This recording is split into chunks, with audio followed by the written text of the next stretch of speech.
आमची विनंती आहे की परीक्षा त्वरित रद्द करावी. जर नाही केली तर 28 जूनला परीक्षा केंद्रांबाहेर जो काय तमाशा होईल त्याची जबाबदारी राज्य सरकारची राहील. मुळात कायद्याचा धाक पाहिजे ना लोकांना. जर कायद्याचा धाक लोकांना बसणार नसेल तर मग आम्हालाच आमचा धाक बसवावा लागेल. त्यापाठी काही मोठा नाव असू शकतो भविष्यात. जाणीवपूर्वक दिल्लीत बसलेल्या भैयांना खुश करण्याचा प्रयत्न हा राज्य सरकार करतोय आणि त्याचा आम्ही तीव्र शब्दात निषेध करतो. मुळात महाराष्ट्राची राजभाषा ही मराठीच आहे. इथे हिंदी भाषा अधिकाऱ्यांना येण्याची गरज नाही.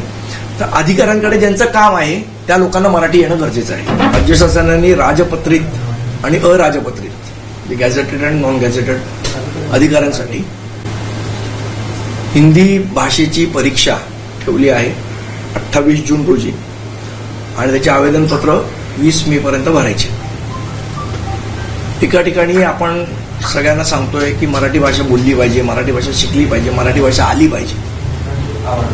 अगदी रिक्षा ड्रायव्हर असतील किंवा टॅक्सी ड्रायव्हर असतील यांनी मराठी भाषा बोलली पाहिजे.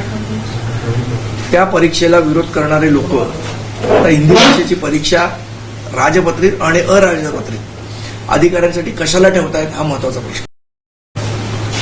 यांनी काय साध्य होणार आहे. मुळात महाराष्ट्राची राजभाषा ही मराठीच आहे. इथे हिंदी भाषा अधिकाऱ्यांना येण्याची गरज नाही. तर अधिकाऱ्यांकडे ज्यांचं काम आहे त्या लोकांना मराठी येणं गरजेचं आहे. अशा पद्धतीने परीक्षा आमच्या अधिकाऱ्यांवर लादून हिंदी भाषेचा प्रचार आणि प्रसार करण्याचा प्रयत्न जर शासन करत असेल तर आम्ही त्याचा तीव्र शब्दात निषेध नोंदवतो. आपल्या माध्यमातून आमची शासनाला विनंती आहे अशा प्रकारची कुठलीही परीक्षा या अधिकाऱ्यांसाठी आपण अनिवार्य करू नये. आणि जर केली, जबरदस्ती जर केली तर 28 जूनला परीक्षा केंद्राच्या बाहेर जो काय तमाशा होईल त्याची संपूर्णता जबाबदारी सर मुंबई पुणे नागपूर याला जोडून एक प्रश्न आहे. राज्य सरकारचा सगळा कारभार हा तसा म्हटलं तर मराठीत चालतो. तसं म्हटलं तर मराठीतच चालला पाहिजे. हिंदीचा संबंध काय, ही गरजच काय. एक्झॅक्टली आम्हालाही तेच म्हणायचंय की हिंदी भाषेचं काय उत्तर प्रदेशला पाठवणार आहेत का अधिकाऱ्यांना, का बिहारला पाठवणार आहेत. गरजच काय हिंदी भाषेची आणि ती शिकण्याची. इथे जे महाराष्ट्रात लोक राहतात त्यांनी मराठी शिकावं आणि अधिकाऱ्यांची मराठीत बोलावं. अधिकाऱ्यांनी हिंदी भाषा शिकून त्यांच्याशी हिंदी भाषेत बोलावं. अशी काय त्यापाठी काही मोठा नाव असू शकतो भविष्यात. जाणीवपूर्वक दिल्लीत बसलेल्या भैयांना खुश करण्याचा प्रयत्न हा राज्य सरकार करतोय आणि त्याचा आम्ही. एकीकडे सरकारने मराठी सक्तीसाठी जी मर्यादा आहे ती पुढे ढकलली आहे, टाइम लिमिट वाढवून दिली आहे. मात्र परीक्षेची वेळ ठिकाण ठरवली आहे. त्याला कुठे ना कुठेतरी मराठीचा आसरा घेऊन हिंदीला पुढे केलं जाते सरकार. मुळात गरजच काय.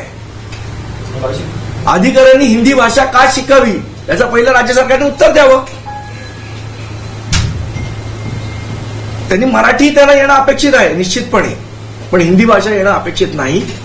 आणि म्हणूनच ही जी काय पडद्याआडून हिंदी भाषेची सक्ती करण्याचा प्रयत्न याचा आम्ही तीव्र शब्दात निषेध करतो.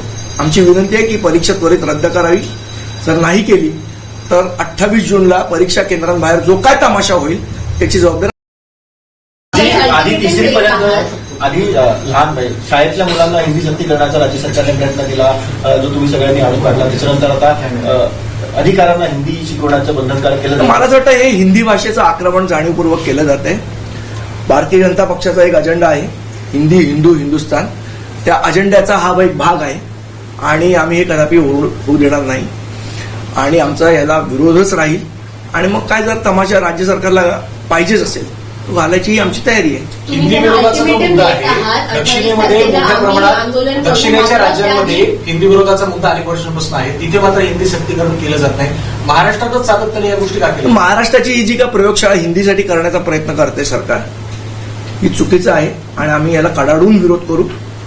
आणि मग काय जर काय तमाशा झाला तर मग मुख्यमंत्र्यांनी म्हणू नये की आम्हाला हिंसा आवडत नाही वगैरे वगैरे वगैरे. मुळातच आम्हाला प्रोवोक करू नये त्यांनी हिंसा करण्यासाठी. तुम्ही असं म्हणताय की 28 तारखेला जर परीक्षा घेतली तर आम्ही परीक्षा केंद्राबाहेर तमाशा करू. मात्र त्याआधी तुम्ही सरकारमधल्या नेत्यांना संबंधित मंत्र्यांना भेट सांगितलं ना. आता आम्ही तुमच्या माध्यमातून सांगतो. मला असं वाटतं पोहोचेल हे सरकारपर्यंत. नाही त्या गोष्टी करत राहायच्या आणि मग अंगावर आल्या की त्या रद्द करायच्या. याच्यापेक्षा सरकारने करू नये.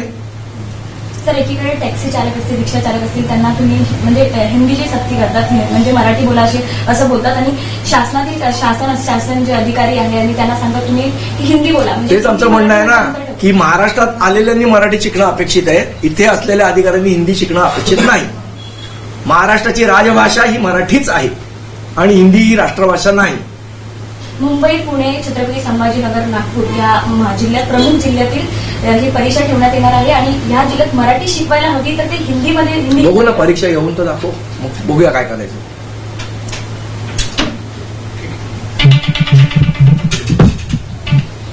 ओके,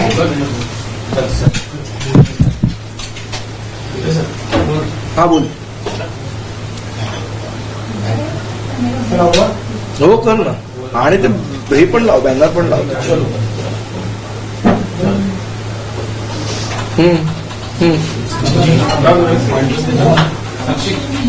कोणी काढलेले मला ते माहिती आठवत. ठीक आहे.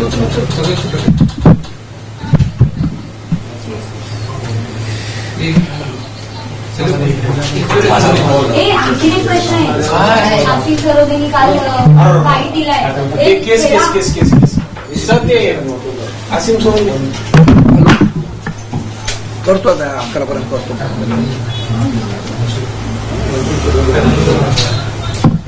सर, आसिफ सरोदेंनी काल एक बाईट दिलेला पाहायला मिळाला, प्रतिक्रिया आहे त्यांची. त्यांचं असं म्हणणं आहे की राज ठाकरेंनी काल खरं तर जे बलात्काराची पुण्याला घटना घडली लहान, त्या संदर्भात एक आवाज उठवलेला पाहायला मिळाला. त्यांचं असं म्हणणं होतं की त्या पोस्टमध्ये त्यांनी असं म्हटलंय राज ठाकरेंनी की त्या माणसाला हालाल करून मारलं पाहिजे. तर हे सगळं जे करणं आहे ते असंविधानिक आहे आणि त्यामुळे राज ठाकरेंवर गुन्हा दाखल अशा पद्धतीची मागणी आसिम सरोदे करतात. जे आम्ही बोललो ते बोललो. आसिम सरोदेला काय करायचं ते आसिम सरोदेने करावं.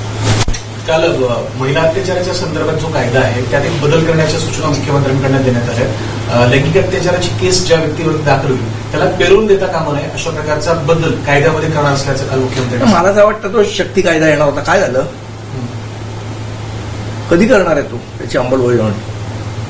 की अशी एखादी घटना झाली की आपण 2 दिवस जागे होणार आणि परत झोपून जाणार आहोत का? त्याच्याबद्दल काय केलेलं? मुळात सरकार संवेदनशील नाही या सगळ्या गोष्टींबद्दल आणि त्यामुळे अशा प्रकार घडत आहेत. लोकांना कायद्याचा धाक नाही. जी काल सन्माननीय राजसाहेब ठाकरे म्हणाले की हालाल करून मारलं पाहिजे. मुळात कायद्याचा धाक पाहिजे ना लोकांना. जर कायद्याचा धाक लोकांना बसणार नसेल, हे आसिम सरोदेंसारख्या माणसाला कळणार नाही. त्यांची तेवढी कुवत नाही.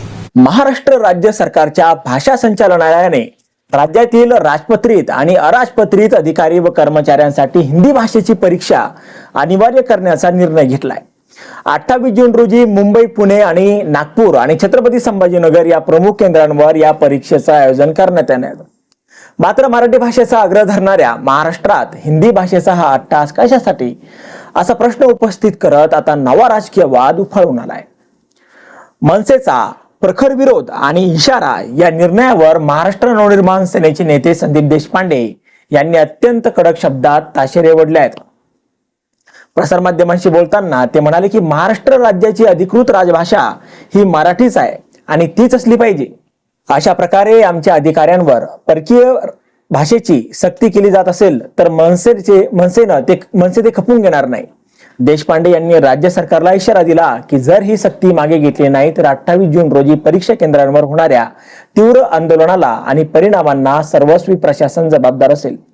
राज्य सरकारच्या या भूमिकेमागे राजकीय अजेंडा असल्याचा आरोपही देशपांडे यांनी केलाय. अधिकारी आणि कर्मचाऱ्यांनी हिंदी भाषा शिकावी असा आग्रह धरण्याचे ठोस कारण राज्य सरकारने स्पष्ट करावे.